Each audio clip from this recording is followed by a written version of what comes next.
Droid. Welcome to the Droid Forums News Brief, where your oh so humble host, DG Storm, Greetings, and serial killer, that would obviously be me, talk about the top stories of the week. We got 3 good ones today, 2 new phones and some Microsoft business going on, huh? for sure. All right. Looks like the first one we have is this story that Wicked threw up. This Elephone P7000, a high-end phone for a low cost. I think it's great we have this kind of competition to help drive prices down. Although I do worry a bit about the quality, that quality might suffer, Of course, one could argue that pretty much most of the smartphones nowadays are made in China anyway. So what's the difference between this one and another one? Mm-hmm. I guess we'll have to wait and see. The fact that it is a custom ROM support from the factory is the real showstopper here. Yes. I agree with Thunderbolt Nick. More OEMs should do this. This is a decent phone with solid internals and a great price.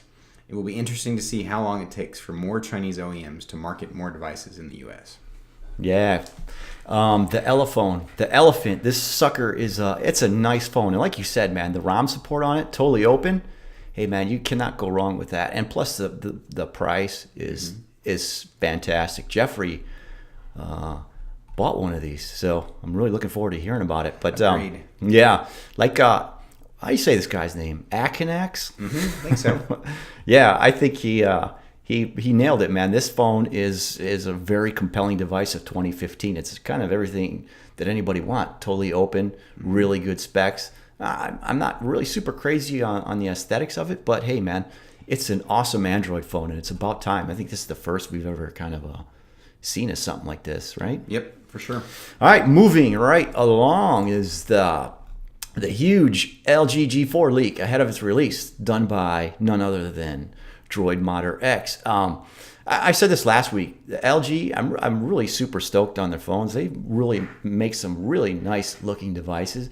In the news story here, I'm kind of looking at it. I'm like, I'm not crazy about the back, the leather backing, but pulling up that photo that Ali posted, it actually looks pretty nice. I kind of got to say, I really like that. It's growing on you? Yeah, it really is. And I didn't think leather, nah. But yeah, it's going to be a good phone. Definitely, the leather's to be desired by not too many people. But I like it.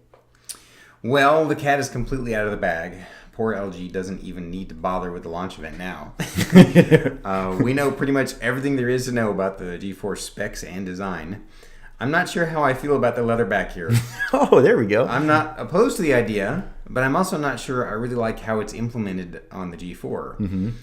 It looks a little cheesy to me, but of course that's subjective. The stitching is? You're not digging the stitching? Yeah, I think that's it. I don't want my 21st century smartphone looking like an old boot. That's awesome. That's the gist of it. I think it's going to probably sell pretty well, though. Yeah. Last up we have is the Microsoft cutting patent fees in exchange for software pre-installation. Specifically, they made a deal with Samsung, and I just did another story today. They worked out a similar deal with Cyanogen. Nice. I saw that. Yeah. It's pretty funny seeing Microsoft partner up with Samsung on Android devices. But it just goes to show how quickly MS is transforming themselves. As far as the discussion in the thread is concerned, I agree with the general consensus. If the bloatware can be removed or disabled, I don't mind it too much. Yeah. Ryan PM40 summed it up nicely. Microsoft apps are fine as long as there isn't too much extra bloat from the carrier, the way Verizon loads us up. Yeah. I'm in agreement with being able to remove it, but I really like what Microsoft is doing. I'm sure it's given Android fits. I'm sure they're just like breaking down doors and they're not too happy about it. But Microsoft is a services company as well, so I think they're getting aggressive and moving in that space and introducing people that might not otherwise use their services to try them out. And they're actually pretty good. As a Windows Phone user, I really enjoy them. Google's great and all. I don't miss it. I'm not really missing out on anything, but it's a good substitute in my humble opinion. Roger that. Yeah. So anyway, folks, that is it for this week. And please remember to leave your comments in the news stories, and you just may find yourself featured in these Droid Forums news brief. As always, every week, I'd like to thank everyone for watching, and we look forward to doing something special next week. That's right. Catch you later.